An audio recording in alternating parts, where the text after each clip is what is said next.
Teo and Crawford, who wins? Crawford's gonna murder him. What about Teo and Boots? Boots gonna murder him even worse. Why? Worse than Crawford? Well, no, they're both gonna kill him. I think Teo does great with Crawford. But you know what? Crawford needs a tune-up, so Crawford needs a tune-up. So you saw it there. I had to make a quick cut, but let's unwrap the situation. So basically, Ellie Setback is having a conversation with Rolly about a lot of different subjects, right? They go through a myriad of different fight possibilities between Rolly and himself and other fighters, and they get to that point where he asks him about Teo versus Crawford and how that would look, and he goes and says, well, yeah, Bud needs a tune-up. He basically called Teo a tune-up for Bud. Is he lying though? Right? Let's unwrap the situation, right? That's what we do here now, right? Boxing and rap, is it up to the name? Let's unwrap it a little bit. Teo is currently at 140. Calling out Bud was at 147, now campaigning 154. Had a split decision win over Majimov. Some people thought Majimov took it, good enough to win. Obviously, Bud got the nod. But he's at 154. So basically, Teo is gonna go up, skip 47, go to 54. That weight division that he has never previously actually fought in and challenge Bud. Could that be considered a tune-up? Yeah, I think that could be considered a tune-up. Because again, you got the smaller man coming up and he's never fought at that weight before, whereas the experienced possible Hall of Famer is already campaigning and had one fight in against tough ops. Is that a tune-up? It could be considered a tune-up, but let's flip it. I think we already kind of established the fact that Teo fights up to the level of his competition. Hold on, guys. Teo fights to the level of his opposition. So we're thinking that if he has a guy he can't wake up for, he kind of has a bad day at the office. And we have with Santo Martin and different guys like that, where he doesn't wake up for those guys, looks bad, and we all, even himself, questions whether or not he still has it. On the other hand, he has Comey, he has a younger, better Loma win, he has a Nakatani win, he has a couple guys in there. He's much younger, much fresher than Bud Crawford. The only problem that I have with the matchup is I haven't seen Teofimo Lopez's power translate as he's going up in weight. I'm sure he can still discourage guys from trying to move in on him, pause on the inside, pause, things like that. Because he probably still has some pop. That doesn't mean just because it hasn't translated, it doesn't mean that he has no pop. I think he has pop. But he hasn't had that devastating power that put down Comey, and many others. He couldn't do that to Loma, but then again, Loma's a Hall of Famer. Loma is one of them guys that you would be like, okay, especially that Loma. That Loma was much better than the Loma that just retired. So you gotta give him those wins, right? And that look, plus the age, plus possibly the power. Whereas when will Crawford get old, right? When will Bud get old? Is Bud gonna wake up one day and just be old? It happens. It happens to a lot of great fighters. Look great against great opposition one fight, against opposition you didn't know, the next one, gone. And from then on, never been the same. Sometimes things like that happen to great fighters. Father Time is undefeated, they'll come for you.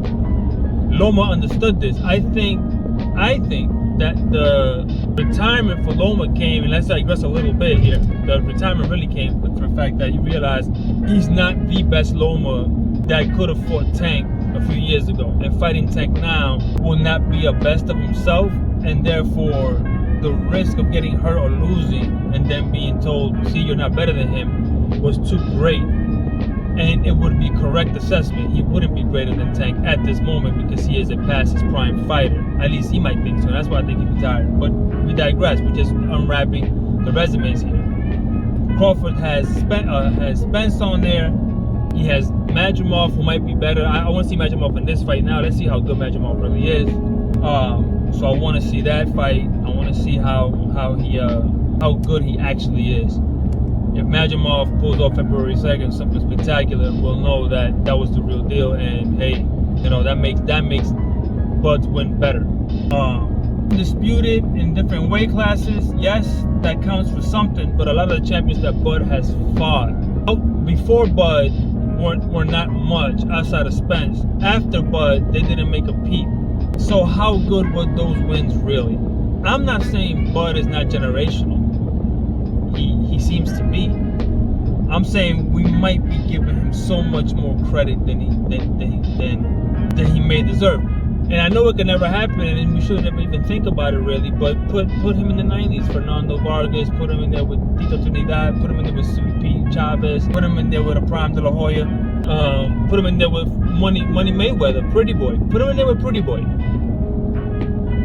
Put him at 135 against Zab Judah. People sleep on Zab Judah. 135 Zab and 140 Zab up until Kostya Tszyu was a no-joke Zab. Listen, shit. So what I'm saying is, even a Miguel Cotto, right? Put him up against those boys and see what happens. Will he still be undefeated today? I don't think so. He's gonna take some L's or a L along the way. He's 38 years old, or will be soon, if not already. Against a 27-year-old whose resume might be just as impressive or more so. And then you say, is this a tune-up? When all things are equal, I don't think it's a tune-up. Even if Bud wins, it would have never been a tune-up. It would just mean that Bud was better. Not because Tio was a tune-up.